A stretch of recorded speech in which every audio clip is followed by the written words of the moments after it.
గొర్రెల పథకము ఎన్ని గొర్రెలు ఇచ్చిండ్రో ఎన్ని గొర్రెలు ఉన్నాయో ఇవాళ మొత్తం లెక్కలు తేలినాయి.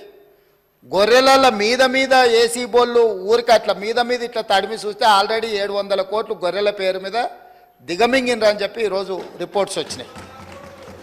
కేసీఆర్ కిట్టులో ఏం అవినీతి జరిగిందో వారు కోరుకుంటే విచారణకి ఇద్దాం, దాని మీద కూడా పోదాం.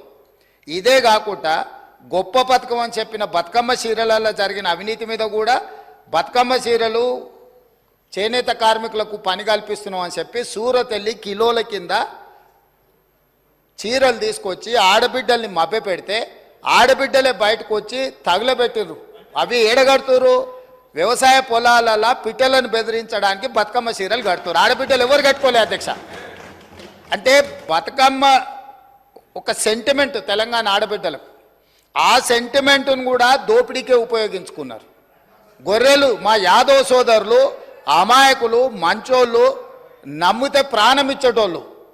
మా కుర్మ యాదవ్ సోదరులను అడ్డం పెట్టుకొని వందలాది కోట్ల రూపాయలు కొల్లగొట్టి మింగుతే ఇవాళ వాళ్ళ పంపకాలలో పంచాయతీలు వస్తే పోలీస్ స్టేషన్లో వాళ్ళే ఫిర్యాదు చేసుకుంటే ఆ కేసు ఏసీబీ విచారణకు తీసుకుంటే ఇవాళ ఇప్పటికే మీదనే 700 కోట్ల రూపాయలు వచ్చినాయన్నారు. ఇప్పుడు ఈడోళ్ళు వచ్చి కూర్చున్నారు. అదేవిధంగా మొన్నటి వరకు పదే పదే సవాల్ విసిరిండ్రు. ఏమని? అసలు కాళేశ్వరం మీద మేము పెట్టిందే 80,000 కోట్లు, కాళేశ్వరం ప్రాజెక్టే 80,000 కోట్లు అయితే 1,00,000 కోట్ల రూపాయల అవినీతి ఎట్లా జరిగింది? రాహుల్ గాంధీ గారు లీడర్ కాదు రీడరు అని ఇట్లాంటి మాటలు వీళ్ళే మాట్లాడారు. ఇప్పుడేమంటుండు? ఇప్పటి వరకు మేము 94,000 కోట్ల రూపాయలు కాళేశ్వరం ఖర్చు పెట్టినామంటున్నాడు.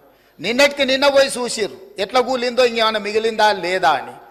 ఇవాళ ఇన్ని తప్పిదాలు చేసి ఉన్నాయని నమ్మి రంగారెడ్డి జిల్లాలో తమ రంగారెడ్డి జిల్లా నుంచి రిప్రజెంట్ చేస్తున్నారు అధ్యక్ష. మా మల్రెడ్డి రంగారెడ్డి గారు ఎప్పుడు మొత్తుకుంటుంటారు, అన్నీ మా భూములు అమ్ముకున్నారు, కనీసం మాకు రోడ్లు కూడా వేయలేదు, మా డ్రైనేజ్కి కనీసం మురికి కాలువలు కట్టుకోనికి కూడా నిధులు ఇవ్వలేదు, మా కాలేజీలు కూడా కట్టుకోవడానికి నిధులు ఇవ్వలేదని మా మల్రెడ్డి రంగారెడ్డి గారు అంటుంటారు.